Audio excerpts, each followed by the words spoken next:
Tudo bom, pessoal?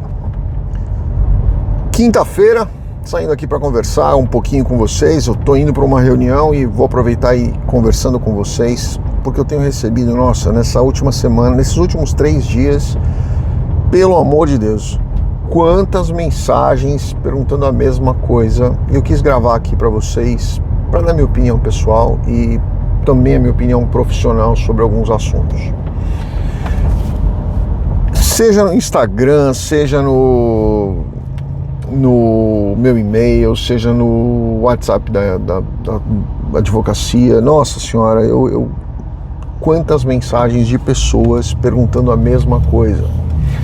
Essa briga, vamos chamar de briga, né? Eu não enxergo dessa forma, mas essa briga entre Estados Unidos e Brasil, tarifas, o que vai acontecer, o que pode acontecer, isso vai impactar análise de visto, concessão de visto e tudo mais.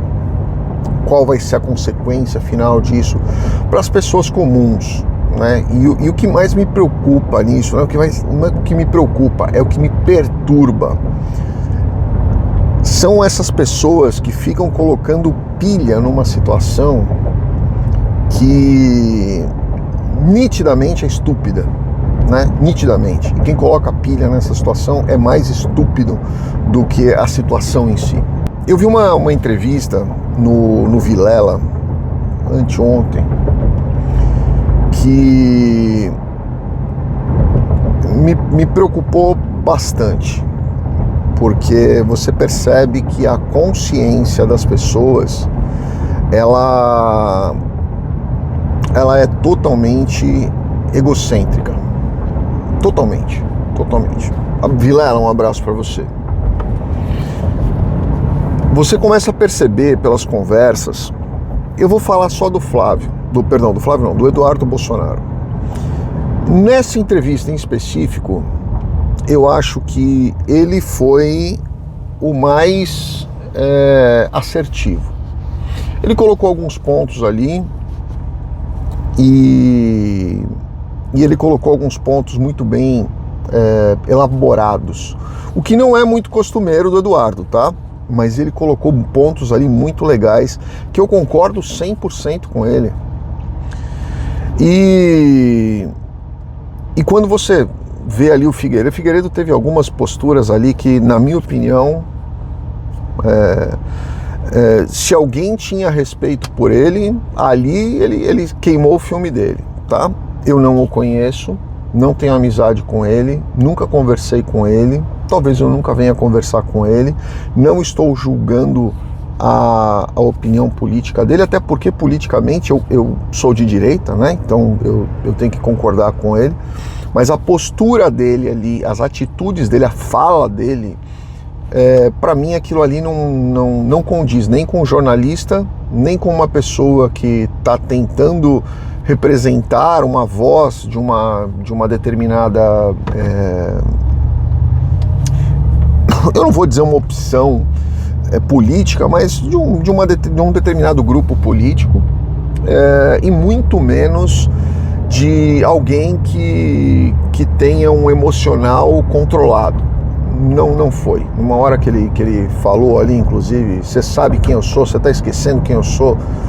Putz, o repórter ali, ele se segurou muito ali para não dar uma invertida, né? E isso passou uma imagem muito ruim para as pessoas que estavam assistindo. Muita gente até veio comentar comigo sobre isso, colocou o corte dele ali, e eu acho que aquilo ali não pegou bem, tá? Não foi legal. Mas ele deve ter as razões dele. Eu acredito que ele tem aí o fundamento dele para estar tão alterado assim, tão fora da caixinha, a ponto de uma fala de um jornalista. Eu entendi o que o jornalista quis dizer. Ele falou, eu vou colocar de uma forma didática aqui para as pessoas entenderem, eu vou colocar numa ordem aqui para as pessoas entenderem. Eu não sei se ele interpretou mal isso, eu não sei se ele enfim, eu não sei, mas ele saiu da caixinha ali e isso não pegou bem para mim. Mas falando do Eduardo, do Eduardo, eu sempre confundo o Eduardo com o Flávio, mas falando do Eduardo, ele colocou alguns pontos ali que eu tenho que concordar com ele, tá? Quando você fala na forma com que o Lula foi julgado em primeira instância, né? E se o Lula, que era ex-presidente, foi julgado em primeira instância, e naquela época o STF interpretou isso desta forma, por que que mudou com relação ao Bolsonaro? Eu estou dizendo para vocês que o Bolsonaro é um santo e que ele não fez absolutamente nada? Eu não tô, mas eu vou chegar lá para vocês, tá? Mas por que mudou essa interpretação justamente com o Bolsonaro, né? Então, esse é um ponto que eu deixei para as pessoas escolherem. E eu tô falando aqui de uma forma muito fria, tá? Muito fria mesmo. Havia uma decisão e que foi mudada depois, como muitas outras decisões do STF. Se eu acho que isso é normal, acho que isso é correto, acho que isso é adequado, não, eu não acho. Eu, como advogado, sou absolutamente contra isso, acho isso um absurdo jurídico e uma insegurança jurídica e institucional muito grande, tá? Então, quer julgar o Bolsonaro por alguma coisa? Julga, mas julga da mesma forma que foi feito com os outros, né? Se eu acho que o Lula é inocente, lógico que não, o Lula foi condenado pelas 3 instâncias e descondenado depois. Então é óbvio que eu não estou dizendo que o Lula é inocente, eu só estou dizendo que se há uma forma de julgamento, essa forma de julgamento tem que ter uma coerência. Se foi para um, tem que ser para o outro. Se pau dá em Chico, tem que dar em Francisco, senão não funciona, né? Você perde a moral, perde a credibilidade, perde a segurança institucional e daí para frente. Então, eu tenho que concordar com o Eduardo que ele colocou isso de uma forma muito clara, muito tranquila, e eu concordo isso com ele. Outro ponto é que, aí a minha opinião pessoal para vocês, tá? Eu particularmente não enxergo uma participação eficaz do Bolsonaro, do Jair Bolsonaro. Eu vou chamar de Jair porque depois eu vou chegar nos outros Bolsonaros. Eu não enxergo uma participação eficaz do Jair na questão do golpe. Eu não enxergo, tá? Ah, mas ele fez isso, ele fez aquilo outro, foram atos preparatórios e isso e aquilo. Eu diria para vocês que de 0 a 10, se houve uma intenção de golpe, e eu acredito que houve, mas se de 0 a 10, eu acredito que ele chegou até o 2. Daí para frente ele fez nada, tá? Então eu não acredito nessa tese, eu não acredito nessa loucura e eu não acredito que isso está acontecendo no Brasil. Não acredito. Aí você me pergunta, pô, mas por que o Bolsonaro tá se ferrando tanto e tá passando por tanta humilhação? Na minha opinião, por causa dos filhos, inclusive do Eduardo. E aí é onde vem uma série de desdobramentos aí, né? Talvez o Eduardo tenha se ligado, falou, caramba, meus filhos já fizeram tanta coisa aí que o Jair teve que segurar, porra, deixa eu tentar fazer alguma coisa. Só que ele errou a mão, né? Ele errou a mão e ele errou as pessoas com as quais ele colocou do lado dele, assim como o Jair também, e ele errou o tom no qual foi passado isso, talvez para o presidente Trump, talvez para o Marco Rubio, talvez para quem quer que seja político, porque essa batalha dele, que é muito mais uma batalha pessoal do que uma batalha de um país, acabou se resvalando e tendo consequências sobre todos nós. Todos nós. Eu tenho empresas no Brasil, eu pago imposto muito caro, absurdo, roubo, absurdo. Já falei absurdo, vou falar de novo, absurdo. Eu tenho empresas aqui nos Estados Unidos e eu pago imposto também, até mais do que eu pago no Brasil, porém aqui eu vejo o retorno do imposto que eu pago. No Brasil, infelizmente, a gente sabe que o retorno vai para boa parte para corrupção, né?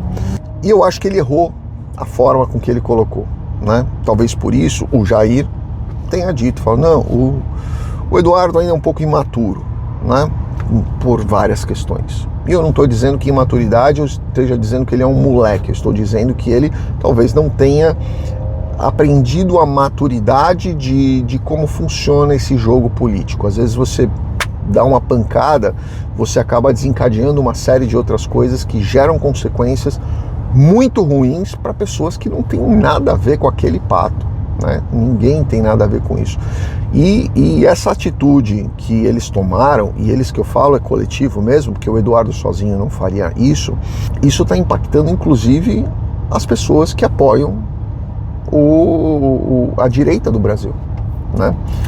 E eu acho que isso acaba gerando um tiro no pé, porque você fala, pô, peraí, eu tô me ferrando muito por causa dessa atitude que ele fez. O que eu vou ter que fazer agora? Pedir pinico pro Lula, que é o que o pessoal do agro está fazendo, que é o pessoal das Big Techs estão fazendo, e foi o pessoal, inclusive, que o Alexandre de Moraes ferrou das empresas de comunicação e tecnologia, agora estão indo falar, não, peraí, a história do Pix devia implantar aqui o Pix também, né? Percebem o tiro errado que foi dado? E eu acredito que isso hoje já é de conhecimento do presidente Trump. Tá? O Trump, ele é assim, ele faz as coisas da cabeça dele, ele às vezes, manda ver, depois a gente vê o que a gente faz. Ele é assim, tá? Mas na hora que ele senta para conversar, ele sabe o que ele está falando. Então, eu acho que já chegaram nele, já disseram para ele, peraí, que essa história não é bem assim. Você está criando um desconforto muito grande no povo brasileiro, principalmente naqueles que compram dos Estados Unidos, compram muito. O Brasil é superavitário, os Estados Unidos é superavitário na balança comercial com o Brasil, ele não é deficitário. Um dos poucos países no mundo que os Estados Unidos é superavitário na balança comercial. E aí, né? Vale a pena brigar com o Brasil? Vale a pena colocar o Brasil no colo da China? Vale a pena perdermos os Estados Unidos, quero dizer, Estados Unidos perder a base de Alcântara para a China? Nós vamos ter uma nova crise de mísseis, né? Como aconteceu em Cuba. Porque se a China botar uma base de lançamento de foguetes ali, espaciais, satélites e tudo mais, eles vão querer ter uma proteção ali, vão meter uma base militar ali também. Percebem o tamanho da consequência da situação, que não era para ser isso, né? Não precisava e não era para ser isso. Aí a gente volta para a entrevista do Vilela, quando a gente fala que as pessoas, elas estão tão emocionalmente desgastadas e com tanto ódio do Alexandre de Moraes, que é aquela história da terra arrasada. Eu jogo uma bomba nuclear para acabar com a terra. Porra, tudo bem, mas tua família tá lá na terra, né? Você tem interesses lá na terra, você tem pessoas que gostam de você lá na terra, você tem pessoas que estão jogando no mesmo time que você. Você vai jogar uma bomba nuclear em cima dessas pessoas? Isso é traição, né? Isso é insanidade, isso é loucura. E aí a gente vai para a questão do início do vídeo, que é a questão dos vistos. Por que eu contei essa história inteira para vocês? Porque tudo hoje no mundo, eu diria, né, é voltada para a questão grana, comércio. Tá? O que interessa é comércio. Se o Donald Trump está realmente preocupado com o Alexandre de Moraes, óbvio que não está. Até porque se o Donald Trump fizer um negócio contra o Alexandre de Moraes, pessoalmente, colocar um embargo num país por causa do Alexandre de Moraes, ele está correndo o risco de ter um impeachment, né? E lembra, historicamente, a gente já viu isso em 2019, 18. É normal o Donald Trump chegar batendo pesado no começo do mandato, porque ele sabe que depois da eleição de meio termo, né, ou seja, o ano que vem, ele vai perder a maioria no Congresso. Ele vai perder. Isso é normal, não é só ele que vai perder. Outros presidentes já perderam, vários outros presidentes já perderam. É normal isso acontecer. As pessoas ficam insatisfeitas e o Donald Trump não é o presidente mais simpático e que costuma ter muitos amigos ali apoiando ele, né? É na hora da eleição, mas depois as pessoas falam, peraí, que não era bem assim que eu estava esperando. E aí as pessoas começam a falar, não, peraí, eu não gostei disso, eu não gostei daquilo, eu não gostei daquilo outro, eu vou votar num democrata para equilibrar o jogo, pelo menos. E aí ele sabe que ele vai perder essa maioria. Isso é fato, tá? A gente já sabe isso historicamente, já aconteceu várias vezes, aconteceu com ele, inclusive, vai acontecer de novo, ele mesmo já espera isso. Ok, e aí?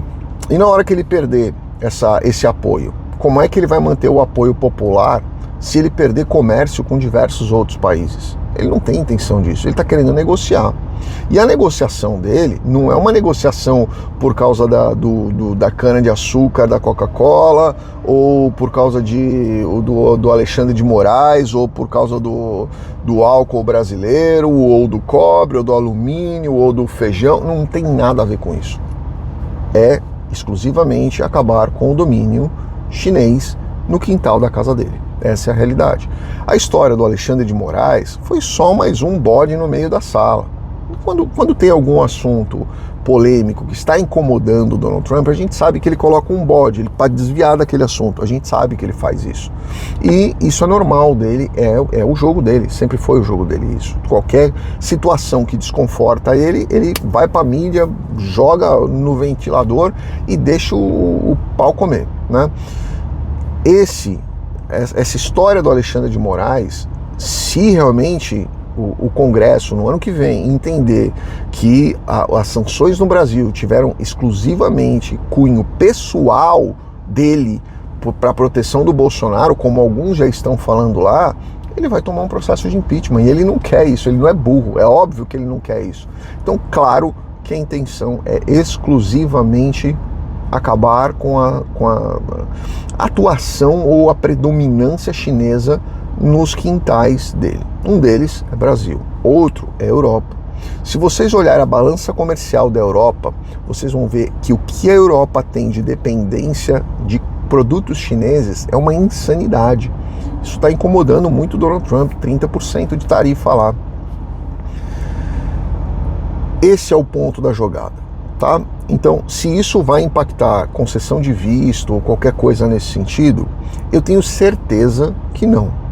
Pode ser que haja uma ameaça, alguma coisa nesse sentido, pode, mas fechar uma embaixada, fechar um consulado no Brasil e ter uma indisposição desse tamanho, eu acho pouco provável, assim, para extremamente improvável, porque isso vai gerar tanto desconforto dentro dos Estados Unidos, por diversas questões aqui políticas. Eu não estou falando desconforto para as pessoas só, eu estou falando político mesmo.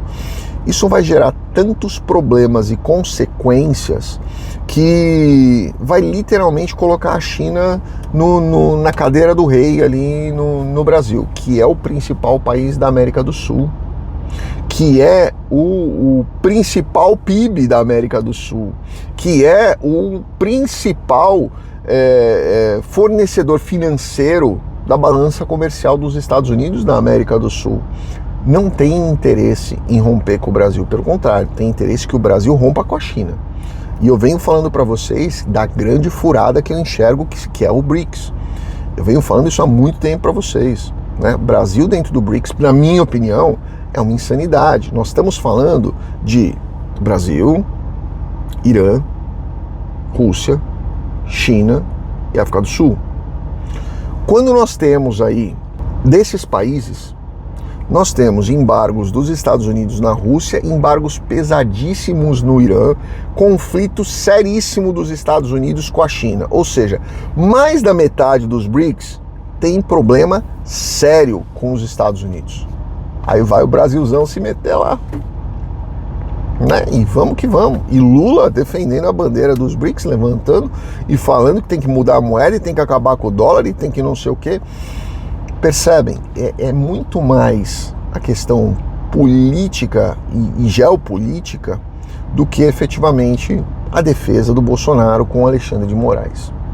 Nitidamente é isso. Então eu não acho que isso vai escalar além do que está chegando a pontos de ter algum tipo de impacto em visto. Não acho. Que vai ter dentro de uma seleção, óbvio, né? Dentro de uma seleção de vistos, seleção das pessoas que estão ali, talvez uma análise da preferência política do aplicante, sem dúvida, né? Isso a gente sabe que vai ter. Não só na hora do seu visto, como na hora da sua entrada, olhando no seu telefone e coisas nesse sentido. Então é óbvio que isso vai ter. Mas além disso, eu acho pouquíssimo provável por causa da relação que existe entre Brasil e Estados Unidos e principalmente por causa do interesse dos Estados Unidos em não ter uma segunda fase das crises de mísseis quando tiveram aí na época da União Soviética, certo? Eu não acho que as pessoas precisem se preocupar com relação a isso, não. Grande abraço a todos, deixe a sua opinião aqui, obviamente com respeito, com cautela com o que você escreve, porque todos somos a favor da liberdade de expressão, desde que a liberdade de expressão não seja confundida com abusos e desrespeitos, né? Então você pode colocar a sua opinião aqui, obviamente a gente vai tentar debater, todo mundo acaba aprendendo um pouco e eu acho que isso é extremamente positivo para todos nós. Grande abraço a todos, fiquem com Deus. Obrigado.